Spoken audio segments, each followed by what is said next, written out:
Talofa everybody, Aongmālia Sione Sione, welcome back to Inclusive Talanoa. We have, we've got a co-host now after finishing our first one. So I am going to pass it over to our co-host. Thank you, brother. Kia ora tātou. It's Kramer Hofledge here, co-host with Along My Uso here. Good to have you guys all back and, tuning in. So I'll hand it over to our, just going to ask our special guest here who's, amazing young person to introduce herself. Yeah. Over to our special guest, please. Hi, my name is Lavinia, Lovo. I'm Samoan Tongan. I'm 28 years old. I have spina bifida. My mum's Samoan and my dad's Tongan.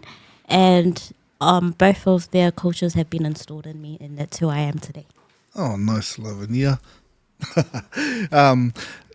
Like we're talking about the culture now, was it hard, floating between the two? Because they say they're very similar, but I don't know how you can. I can pick up little bits of Tongan, but being a Samoan myself. But how's that been?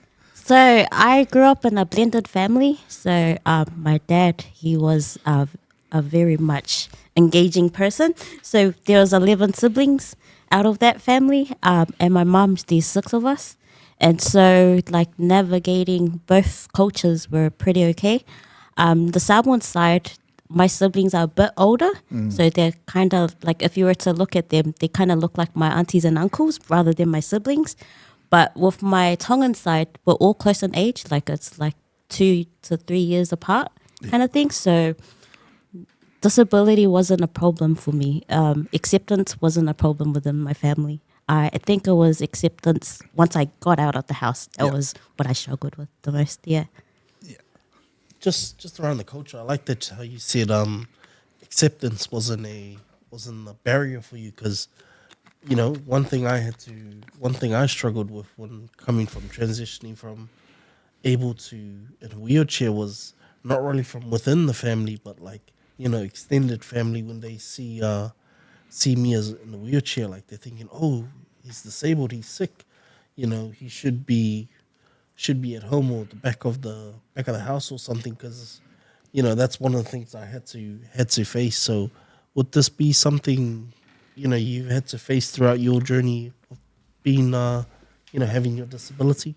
In all honesty, extended families, they weren't rude with the way they asked about my disability. I think it was more like my parents, they had a cursed vibe towards me. They kind of saw that they did something in their past 3 lives to for me to end up like this. So then I told them I was born the way I'm meant to be born, but my mom didn't accept that identity until I was 18. Yeah. And it was only my dad, but my dad was the parent that left. That's the funny thing. I got along with my dad because he was really accepting and honest about his mistakes and flaws as a guy that wasn't loyal to my mum, And I took that as a very honest person. Even though he came with a lot of flaws, he owned up to every single one of them. But my mum, I love her so. She means well, yes. But she takes in other people's criticism too well, that it becomes her own opinion. And that was what I struggled with going into church. I wasn't that typical girl that went to go do the Bible studies and stuff, or go to church school and stuff. Yeah. My brother did. My brother was a very good kid, but I just thought I didn't want to tick any boxes. But I did, however, make my mum happy by getting baptized. But even that alone was an experience for my church to they didn't even know that a person in a wheelchair could get baptized, you see. Not until my mum was like, she needs to be blessed. And so at 11 years old, I got baptized. And in all honesty, I didn't understand religion at the time. All I needed to know was that I was cursed, I was disabled, and I needed to be dunked in to come into a new life kind of thing. And so after that, my mum started taking me to different pastors.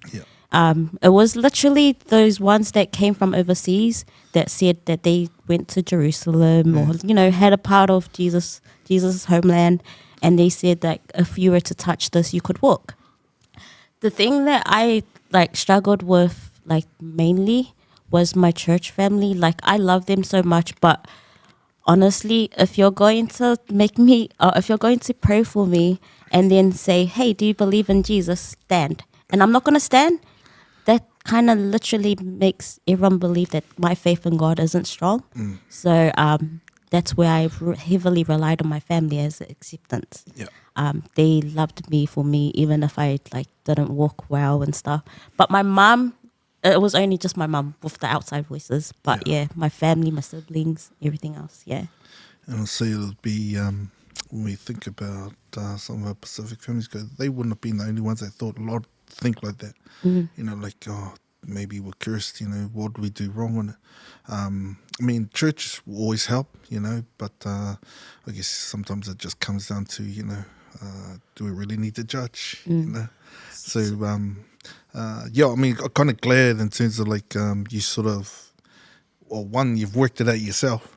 I mean, two is going through that experience would have been tough as a young person going through. So, mentally, so for yourself in terms of things when you feel the pressure in there, do you have any sort of type of mechanisms or support that helps you? My brother. Yeah. Nice. Out of all my blended family, I have one brother. Oh. Yeah, we have the same mom, same dad. Yeah. And he's literally my best friend, the one person that I can text. I remember, I think my acceptance of my disability was when I was year 9. I was going to school and everyone kept comparing me to him because he used to go to Tamaki College before he went to Wesley College. And he used to always, all the teachers used to compare me to him and stuff. And I just couldn't find what I could relate that could be of my brother's service. So then I told my brother, hey, I'm so tired of being compared to you. I'm in a wheelchair. You walk. What's the point of comparing? And then he said, I love you for you. Even if mom feels even if you feel like your mom, our mom doesn't love you because of the way that she takes you to different missionaries, I love you and accept you the way you are.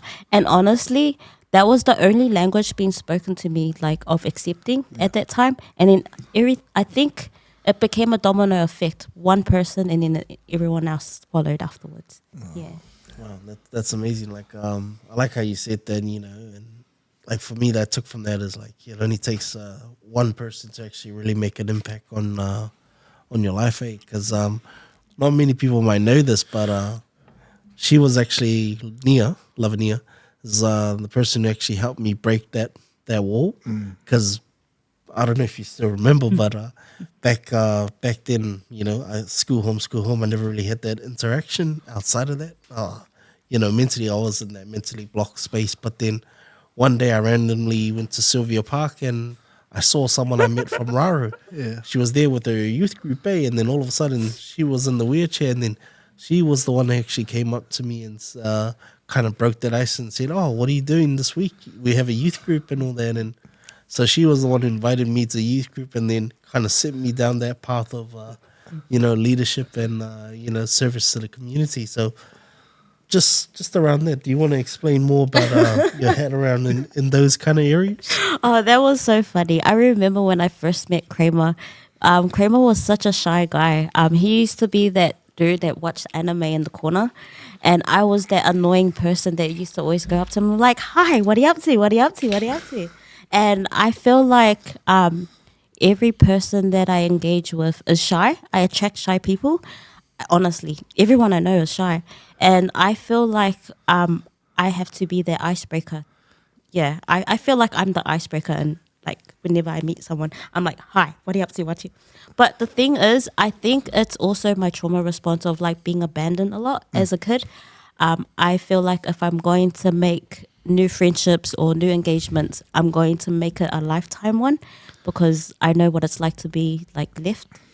And so if I'm going to open Pandora's box, I'm just going to be holding the key until you're wanting to lock it up. But yeah, yeah. No, man, it's like just like listening to just your positive outlook on things, and in terms of your pretty much the life of the party. Yeah, I guess you can put in that sense. And so as well as you being that funny person who kicks off that conversation, you've achieved quite a bit in life as well, Lavinia. So you want? I guess we want to go touch back on that one on your dance group, but that's probably the first part, and then we can look into the other stuff. So so Fair Pacifica, alongside with Paul Lavelle, we created a dance group called Fusion 2.0, and it was literally an all abilities dance group. And to be honest, like it started because we as disabled people were being left out of youth groups, so we started performing at Malaiola. And Malaiola used to take us on. And you know how they have like a lot of networks at Malaiola? Yeah. Then we ended up at Pacifica and Polyfest. And honestly, if you think about disability and if you think about dance, people think about like jump jam space or Zumba spaces. Yep. But what we think as Pacific disabled people is like the lack of identity that we have within ourselves as being islander, because we're so focused on like what's broken within our identity or what the world thinks of us as broken, that the most empowering thing about us is our islander side, and we don't get taught that. You don't see often that there's a kaupo in a wheelchair. You don't often see someone else doing kailau in a wheelchair, and so I want to implement an inclusive world where it's in the conversation, when you're doing Polyfest, like having conversations on, should we add a ramp so that our people can go up the ramp? Instead of just putting us into the diversity stage, like, no offense, like, yeah, we should be grateful for performing at those like stages, but diversity is not our identity, we're Samoan or we're Samoan, we're Tongan, or we're like our parents' cultures first. But yeah, as a disabled person, if you're wanting to perform for Polyfest, it's literally at diversity, and that's the barrier that we wanted to break. So then we eventually started performing for community events, and that was just to break the awareness, or like just bring awareness, because as I had mentioned earlier, we were seen as cursors. So when people saw us on stage, they would be like, hey, what are they doing on stage? But honestly, once our first song was done, they'll be like, again. And so that kind of created a momentum, and then it kind of created more engagement for us to keep performing. And then we took a break for a couple of years. I still carried on performing because I love performing. And we created a performing arts group called Nesian. And that was we partnered up with Pacific Dance last year. And that was made because we wanted to tell our stories in a non-serious way. So as you may not know or may know, I have my daytime job is with Youth Disability Resource Centre, and I work underneath their youth side of things, and in terms of like their disability movement advisory groups and all that. And it's such a serious space, You have a bunch of young people coming to complain about what's wrong with New Zealand, but I found that the Pacific people that I support don't really care about things that are happening in Wellington, because they can't even get out of their houses, you see? And so, we wanted to create a production where our kids were able to tell these stories in terms of spoken word, dance, beats, whatever, And the thing that I felt so sorry for them starting last year was, so we had like a program from September to December. It took them 2 months to stop apologizing. And so that kind of backtracked our whole schedule. And so, that's the one thing that I really want to go forward is like, our young people shouldn't have to apologize for being themselves. If their wheelchair comes along with them, they shouldn't have to apologize, because that's who they are, that just makes me sad. That's why I actually love doing the work that I do. Wow, that's an amazing journey there that you've been on. There's things that you do with the youth, and performing at Polyfest and everything. That's amazing to see that you're doing that with the young people. And you briefly touched on this that you do with youth disability, like some of the work that you do, the advocating that you do with youth. Are you able to share more on like the things that you support youth with and how you? Because I remember correctly, you're part of iLead and everything. Can you explain more on how that helps change the perspective on youth and how you help advocate in that space with youth with disability? Thanks. A lot of big words. Right? I was like, let me. I'm one of those people that has those big words. Just Google the You lost me there, definitions bro. right now. So my daytime job is with iLead, and practically, so my role is like actually a tongue twister. It's iLead, Pacifica, and projects coordinator. So what that means is that I can go to a young person and they can unpack their story with me. And the cool thing about it is that I'm in a wheelchair, so they can't lie to me, you know?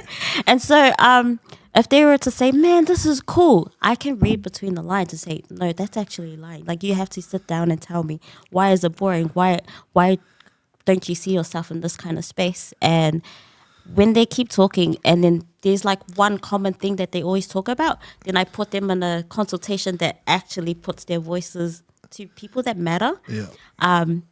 Then I found that people are passionate about transition, people are passionate about education and all that stuff. Why I started being an iLead was because I got left out of the system as a young disabled person. My mum got told my diagnosis when I was young, but she didn't understand it. She just knew I was a gengemai. Yeah. And it wasn't until 11 I went for my surgery for my back that I found out that I had spina bifida and that my backbone was C. So then I took that journey to my iLead journey. I'm like, if I got forgotten, if I didn't know who I was, man, majority of the young people that are yet to come through our doors haven't been heard like us. Yeah. Kramer actually was our chair for our first run. We've hosted one conference at Parliament, second one online, and the third one we're yet to come. Yeah. So watch the space. Yeah, just for our viewers out there and listeners, iLead is a youth collective movement that was set up by youth for youth to advocate on the voices for youth with disability. So they have a direct voice, to government and to certain providers, to ensure that our voices are heard, and we are at the forefront of decisions and things that are being planned for us here. So that's just iLead, and so I'm no longer part of it, just a mentor. But He created the why. Mia He has knows the taken why. over. Yeah. No. And just for our listeners too, Tene Mai is pretty much a girl who's sick. So just the description that is described in Samoan, it's probably not a good thing to say. But man, I do remember one thing when there was an expo up at in Otara there for Waka, and you did a performance. And the fun, I mean, at first, like, the performance was awesome, and then you just went off, and then all of a sudden, all I heard was "Tudu," and then it was like, everyone went, oh! And then, the funny thing is, like, everyone was like real concerned, but then all I heard was like, I'm all right. Even in a situation like that. That was like, funny. It was so funny. I knew my wheel was going to come off. So, like, I had two dances, and I think the wheel fell off after my first dance. And the funny part about it is that the wheel went, so I came off, so the wheelchair's here, I'm here, the wheel went flying at the corner of the room, I'm on the ground, and everyone's in the circle, and they're like, what should we do with Nia? What should we do with Nia? I'm like, hello, I'm at the back of you guys. Anyways, I crawled to go get my wheel, put it back on the wheelchair, put myself back on the wheelchair. That circle's still trying to figure out what to do with me. And I'm like, hello, guys, I'm alive. Play the next song. So I carry on. yeah. I reckon the crack-up thing was that the Herald actually wanted to do a story on this thing. I actually got 3 requests just for that very moment, and I was like, oh, please no, that's embarrassing. It's funny the way they all stood around trying to think of what they want to do, but you just took it in your own hands. And I'll go. No, but the direction of the tire though, like all good if it went like close by, but it went halfway through the room, man.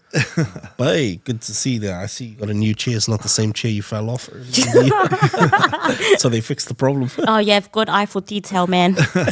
The equipment for you guys, is that expensive? Like, or Oh, so for me, because I support people, it takes me a bit longer. You know how long I've been waiting for this wheelchair? 2016. Everyone that I've been supporting get their wheelchair straight away. yeah, Yeah, because So my line gets pushed down. So yeah. yeah, because when it comes to wheelchair disability equipment, or there's a difference between ACC and Ministry of Health. Like Ministry of Health is a longer, or now Whaikaha no longer Ministry of Health, change of government, change of ministries for disabled. But the waiting time is quite a long period and very limited funding. Yeah. I know ACC, it's a bit of a wait time too, but like they get access to more money and better equipment. So you either get the hand-me-down or, you just have to wait a long time. And you're only eligible for the light wheelchair if you work. yeah. But until then, you're like, they settle for like real bad wheelchairs if you don't work. Yeah, so you gotta they really see fit this, fit the criterias, or too often, we're told to play more disabled than we are to actually fit that equipment to actually get access to it. Yeah. I actually want an automatic wheelchair, but I'm not eligible for it.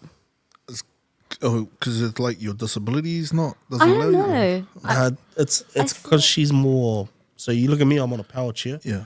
It's because she's more mobile than me. See, nobody describes that to me. Yeah, because before I was actually on a manual chair when I first started out. Yeah. But then, I was all good with that at first. But then over time, the body starts to get sore. And then work-wise, when I'm going here and there, power chair just makes a huge difference in life, eh? Yeah. Man, it's been good. One is to connect with you guys, and also the learning around it, and really appreciate your sharing around, and a lot, just for yourself, Lavinia. That's the spiritual side, the physical. Then you got the laughter, your humor in it as well. So, just as we wrap up, probably just give you a chance to be able to just share any thoughts, be able to give any encouragement to our friends and our listeners out there. My words of encouragement is be yourself. You are born the way you are. You don't have to apologize for the extra addition. And if people really do love you, they would make things possible for you.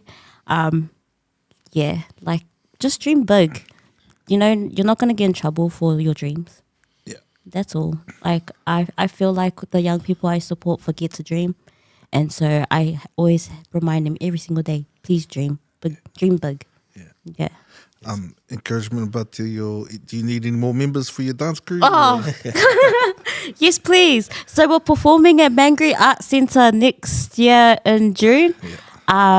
We're looking for drummers. We're looking for dancers. Kramer over here, my friend, he's hosting the drumming session. Yeah. So, yeah, please come. We're currently at Alan Brewster on every Mondays. But my friend Naomi is the facilitator. But you can always contact us through Fab Pacifica. Fab, Phab Pacifica. Nice. Yourself, Creamy, anything to finish off? Me, I just want to say a big thank you to Nia for coming out and actually, taking the time out. I know if we had more time, there's a lot more to unpack because your story is quite wide. So I'll just put it out to the viewers and, to the watchers out there, if you want to have Lavinia back and hear more of her amazing journey, because there's a lot more you don't know about her, eh? So definitely hit us up about it, eh? Nice. Okay, and we'll probably have details just on this one is for people to get a hold of you, and for the rest of our other listeners too. So thank you very much, Lavinia. Thank you for having me.